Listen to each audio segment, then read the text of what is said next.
Ladies and gentlemen, quarterback Geno Smith of the Seattle Seahawks seems to be balling out at camp, and this man may not be a one-hit wonder after all. Plus, the 2 first-round picks appear to be better than we initially realized. The Seahawks have made some signings, they have made some contract extensions during training camp, but they also have some injuries that do include some star players. And it seems like the NFL is buying into the hype as several Seattle Seahawks make the NFL Top 100. We're gonna break this down and try to answer the question, is the hype real? Can the Seattle Seahawks seriously dethrone the Niners and win the NFC West? Let's get right into it. Just a few days before training camp, the Seahawks committed to their future star pass rusher, Uchenna Nwosu. Nwosu, the former Charger who signed with the Seahawks last year, agreed to an extension of 3 years at about $59 million with $32 million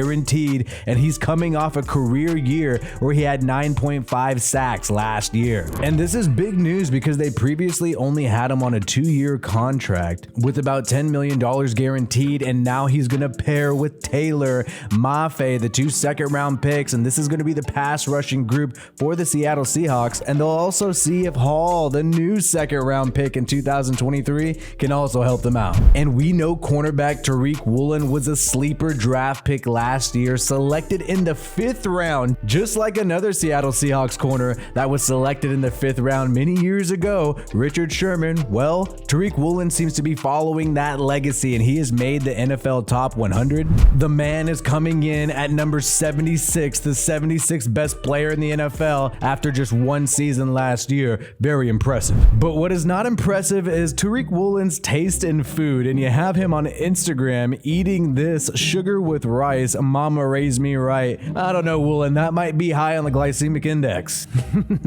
But unfortunately, Woolen is not out there practicing right now. He is on the PUP list along with a lot of other players, including safety Jamal Adams, who the Seahawks did trade for. And you also have Jordan Brooks, the linebacker, along with tight end Noah Fant, who was included in that Russell Wilson trade. And so because of these injuries, the Seahawks have made some moves by signing former linebacker Ben Burnkervin. This should give the defense some needed depth behind Bobby Wagner as they wait for Jordan Brooks to get back. And Jamal Adams, the star safety, is not out there. He's on the PUP list like we mentioned, and it's crazy to think about what the Seahawks gave up to get this guy and what the Jets are now reaping the benefits of. So the Jets traded Jamal Adams to the Seahawks prior to the 2020 season, and the Seahawks gave them 2 first-round picks and a 3rd-round pick, and those 2 first-round picks ended up turning into wide receiver Garrett Wilson and also star tackle Elijah Vera Tucker. So the Seahawks took a huge risk there, and it doesn't seem like it's really paying off. But some draft picks are paying off, and that's Oluwatimi, and this guy is getting some starting reps at center above Evan Brown right now, and this is absolutely insane because this dude is a physical freak. His size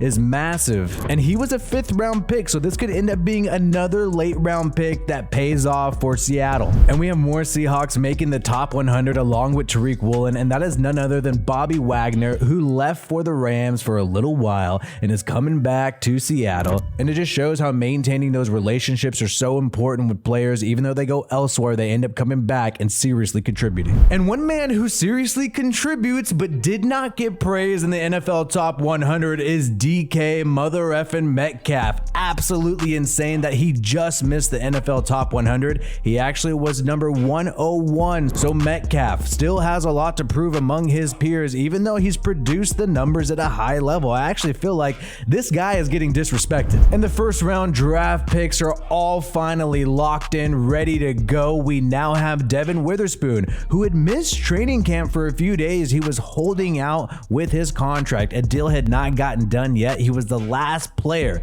in the 1st round to be signed, and he actually got a deal of $31 million guaranteed with a $20 million bonus. So it looks like holding out really helped his pockets. But it's great to see that he'll be back at camp. The Seahawks desperately need their 2 first-round picks to pan out. And one first-round pick who's been panning out is the best wide receiver in the 2023 draft class, Jaxon Smith-Njigba, hanging out, signing some stuff with fans, seeming stoked, and he's been there all of training camp. And he's made his presence known, making an insane, unreal one-handed grab grab here from Geno Smith. Oh my goodness. Good luck stopping that. Not only do you have weapons like DK Metcalf and you still have Tyler Lockett, Geno Smith's coming off of the best season of his entire life, and then you add the best wide receiver in this draft class and he's already balling out in camp. The Seahawks have a lot to look forward to in terms of their offense. And Geno Smith himself has made the top 100, unlike DK Metcalf. And Geno Smith right here coming in at number 77. That is absolutely insane to see him do this. A guy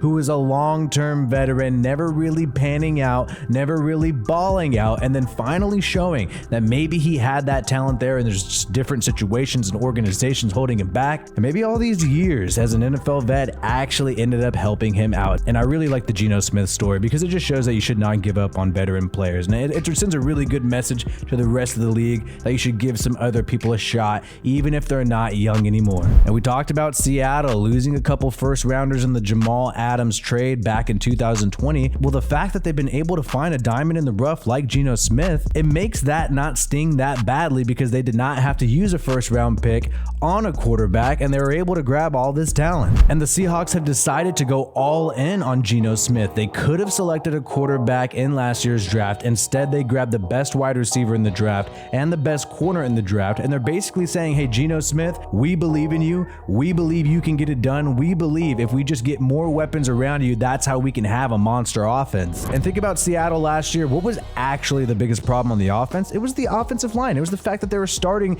2 rookie tackles. That's obviously not going to work out, and it's obviously going to cause some problems for the quarterback. But Geno Smith was still able to ball out despite this. And look, man, numbers do not lie. 32 passing touchdowns last year, the 4th in the NFL. And then Geno Smith had 4,535 yards in passing yards, ranked 8th in the NFL. So the guy has all the numbers to back it up. Oh, and by the way, of quarterbacks who've actually played, who've played at least 20% of the snaps, Geno Smith is 69 in completion percentage, the highest in the NFL. You got people like Matthew Stafford behind him who only played 335 dropbacks. So that's absolutely insane that his passing completion percentage was higher than people like Stafford and Jimmy Garoppolo who barely played at all last year. Usually the percentage goes up the less you throw. And then Geno Smith is still a good guy. He was trying to hype Drew Lock up earlier this week, saying that, man, it's bittersweet that he's on the team because he could be a starting quarterback in the NFL. But unfortunately for Drew Lock, in practice, he did end up throwing 3 interceptions in 11 on 11. So Drew Lock may end up needing a little more time, maybe as much time as Geno Smith to really turn it around. So now is the time for the Seattle Seahawks to prove that they could actually get it done in the NFC West in the post-Russell Wilson era. Last year could have just been a one-hit wonder.